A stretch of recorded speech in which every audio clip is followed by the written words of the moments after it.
Saat ini kita sudah terhubung dengan salah seorang aktivis wanita, juga dosen, dan juga tenaga pendidik tentunya. Pendidik, Kita ya, akan betul. membahas banyak terkait Hari Pendidikan Nasional dan juga pendidikan. yang berkaitan dengan pendidikan. Yes, kita akan sapa terlebih dahulu mungkin ya melalui virtual Zoom ini. Sudah tersambung bersama Ibu Daan ya. Iya, Ibu Daan Dini. Halo, Assalamualaikum. Selamat pagi, Ibu.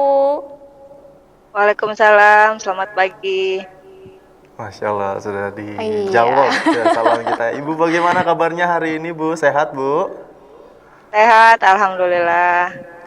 Sehat ya, Alhamdulillah ya Bu. Oh ya Bu, berkaitan kemarin kita ketahui memperingati Hari Pendidikan Nasional nih. Ibu sendiri memaknai Hari Pendidikan Nasional seperti apa Bu?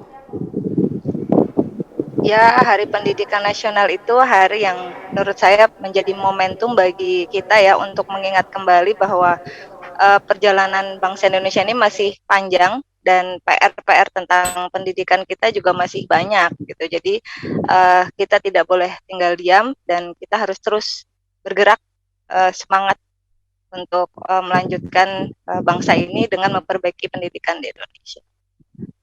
Oke, terkait perkembangan pendidikan di Indonesia sejauh ini bagaimana menurut Ibu sendiri?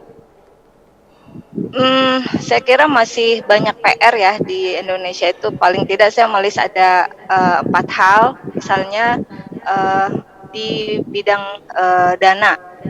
Kita sangat kekurangan dana untuk pendidikan kita. Bahkan kalau kita lihat di pelosok-pelosok misalnya masih banyak sekolah-sekolah yang harus diperbaiki, dan saya kira ini partisipasi dari pemerintah dan juga swasta harus bisa melihat ini. Kemudian bahan belajar mengajar bagi pendidikan bagi anak didik ya.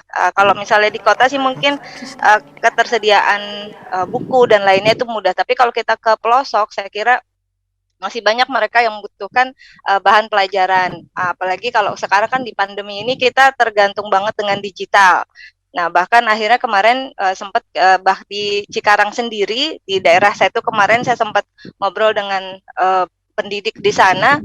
Di sana yang nggak bisa belajar secara digital gitu, tetapi masih face to face, dan kemudian bahan belajarnya pun benar-benar yang modalin bahasanya, yang menyediakan pendidiknya sendiri. Kemudian fasilitas, kebetulan karena sekarang ini saya terdaftar sebagai tim instruktur madrasah bagi Kemenak. Nah, saya melihat di Kabupaten Bekasi yang itu ada sekitar 500 sampai 700 madrasah, itu fasilitas madrasah saja masih banyak yang harus banyak diperbaiki gitu. Ditambah lagi juga dengan kualitas pendidik ya, masih sekitar 52% guru yang belum dapat sertifikasi, artinya butuh upgrade kompetensi gitu dari mereka. Mungkin itu Krisna, banyak deh kalau kita ngomong pendidikan PR-nya.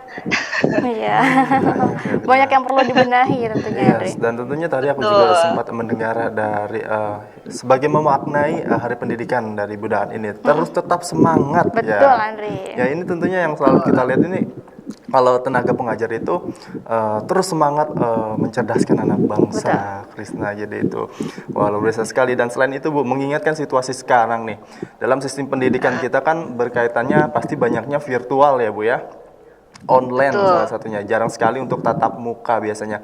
Nah, biasanya ini ada nggak Bu dalam setiap pengajaran metode-metode yang berbeda dilakukan oleh Ibu ketika mengajar virtual gitu, agar mengingatkan kepada siswanya kembali ini agar terus semangat dalam untuk belajar. Biasanya kan kalau belajar virtual itu kadang suka lemes-lemesan atau gimana. Tapi ada nggak metode-metode yang Ibu Daan ini berikan ketika belajar virtual agar siswa-siswi atau mahasiswanya ini terus tetap semangat untuk belajar nih Bu? Betul. Iya, kalau di virtual ini kan kadang-kadang secara psikologis kita nggak langsung menyentuh ya. Jadi kayaknya kita butuh jargon-jargon, butuh ungkapan-ungkapan yang bisa memotivasi mereka juga.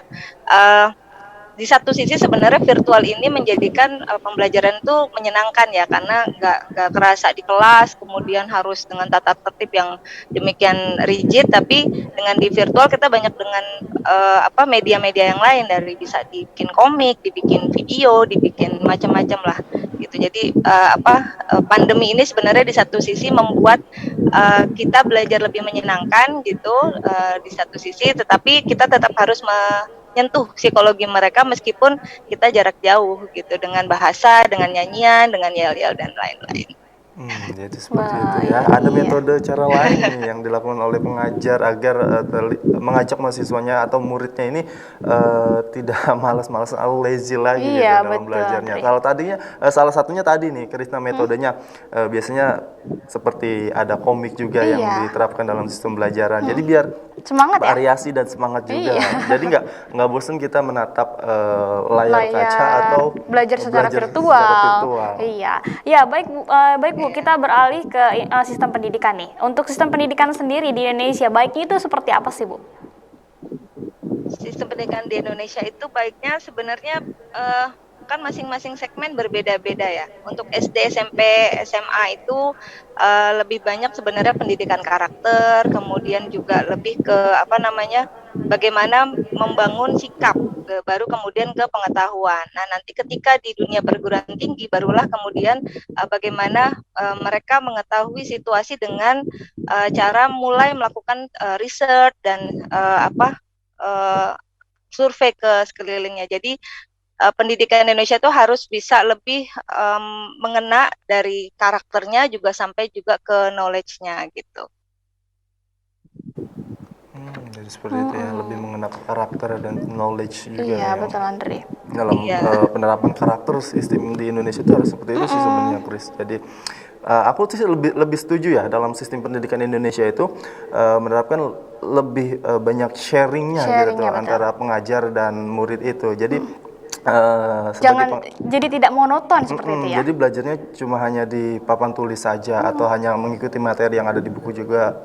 Jadi menurutku belajar yang efektif itu adalah belajar ketika kita sharing, ngobrol dan lain sebagainya, tapi ada disisipkan materi yang berkaitan tersebut. Gitu. Berarti banyak sistem diskusnya ya atau diskusinya ya. Iya. Dan selain itu Bu, mengingatkan Ibu ini sebagai tenaga pengajar juga ya, sebagai dosen juga. Mungkin sudah lama juga sebagai tenaga pengajar. Dalam momen Hari Pendidikan Nasional ini, mungkin ada nggak sih Bu sukacita dukanya sebagai tenaga pengajar di Indonesia ini seperti apa gitu Bu? Mungkin bisa di-sharing atau diceritakan bersama kita Bu. Iya, kalau untuk tenaga pengajar baik guru atau dosen misalnya, sebenarnya yang masih harus banyak diperhatikan yang non PNS ya. Kayaknya ini curcol dosen non PNS nih. Jadi perhatian pemerintah kepada guru honorer, dosen honorer itu masih jauh dari mereka masih butuh banyak perhatian, terutama dalam sisi kesejahteraan. Saya kira ini perlu digarisbawahi oleh pemerintah, karena memang kadang-kadang situasi misalnya ekonomi membuat akhirnya guru itu mencoba mencari pilihan lain atau misalnya mencari sampingan lain untuk kehidupannya gitu. Sedangkan sebenarnya ada panggilan yang lebih besar yang itu ke dunia pendidikan. Iya, baik. Saya itu juga mungkin saya ingin mengupas dari sisi Ibu sendiri nih, selain sebagai tenaga pengajar ataupun pendidik, sebagai aktivis pula dan ibu rumah tangga pula. Nah, ini apakah tidak membuat kesulitan atau bagaimana cara membagi waktunya, Bu? Membagi waktu, kalau saya sebenarnya sih dari dulu seringnya bilang gini, kalau saya secara full time mother, artinya fungsi utama saya sebenarnya ibu rumah tangga. Sampingan saya adalah guru dan dosen di luar. Kenapa? Karena saya mikir bahwa pendidikan yang utama itu sebenarnya justru harusnya di rumah.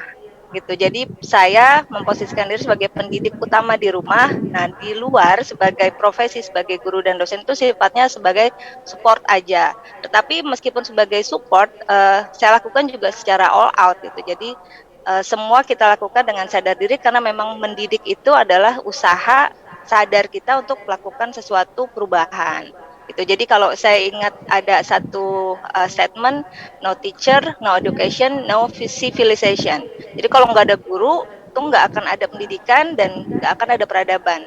Dan sebagai perempuan, meskipun punya profesi di luar sebagai guru atau dosen, tetapi fungsi dia sebagai pendidik di rumah justru menjadi sangat penting. Kenapa? Karena keluarga ini menjadi faktor dominan bagi pembangunan di Indonesia ini. Gitu, Krisna. Wah, luar biasa sekali ya. Jadi pendidikan itu sangat merupakan hal yang sangat penting sekali, Andre. Sangat penting sekali tentunya, Krisna. Ya, saya itu mungkin di Hari Pendidikan Nasional ini ada harapan yang ingin Ibu sampaikan terkait pendidikan di Indonesia. Harapannya sih sebenarnya saya ingin bahwa semua pihak bisa berpikir ulang untuk bagaimana sama-sama memajukan pendidikan di Indonesia. Jadi pendidikan ini harus dipandang sebagai ikhtiar kolektif bagi kita semua. Jadi pendidikan nggak sebagai semata program, misalnya Merdeka Belajar gitu sebagai program, tetapi dia sebagai budaya. Kemudian semua elemen masyarakat juga harus terlibat. Jadi pemerintah harus memfasilitasi, bahkan dunia bisnis sekalipun. Kita di Cikarang ini kan banyak industri ya, itu pun harusnya bisa tergerak untuk ikut serta peduli terhadap pendidikan dengan berikan CSR dan segala macam. Dan baik guru atau murid itu mereka harusnya juga bisa sadar bahwa mereka terlibat sebagai bagian dari pendidikan untuk Indonesia, untuk semua, untuk kemajuan bangsa Indonesia. Mungkin itu, Krisna. Jadi kita semua adalah bagian dari proses pendidikan itu sendiri dan untuk bangsa Indonesia yang lebih maju lagi. Wah, luar biasa biasa sekali, Andri.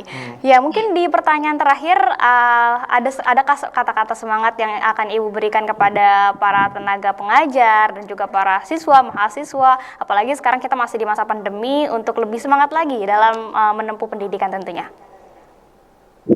Ya, jangan pernah putus asa untuk melakukan satu kegiatan apapun gitu. Jadi teruslah melangkah meskipun halangan yang di depan mata terhampar atau meskipun ada hambatan yang besar di depan mata. Jadi pandemi sekarang jangan dianggap sebagai hambatan, tetapi justru kita harus balik dia menjadi tantangan. Dan mudah-mudahan ke depan misalnya kita sudah tidak pandemi lagi, kita justru punya dual model pendidikan, satu yang tatap muka, satu online. Nah, ini justru akan menjadi dua kekuatan bagi dunia pendidikan kita sekarang. Betul. Oke, baik, terima kasih, Terima kasih banyak, Ibu. Sama-sama. Tentunya selamat Hari Pendidikan. Iya, selamat Hari Pendidikan Nasional, dan semoga sehat selalu, Ibu. Assalamualaikum, terima kasih. Terima kasih.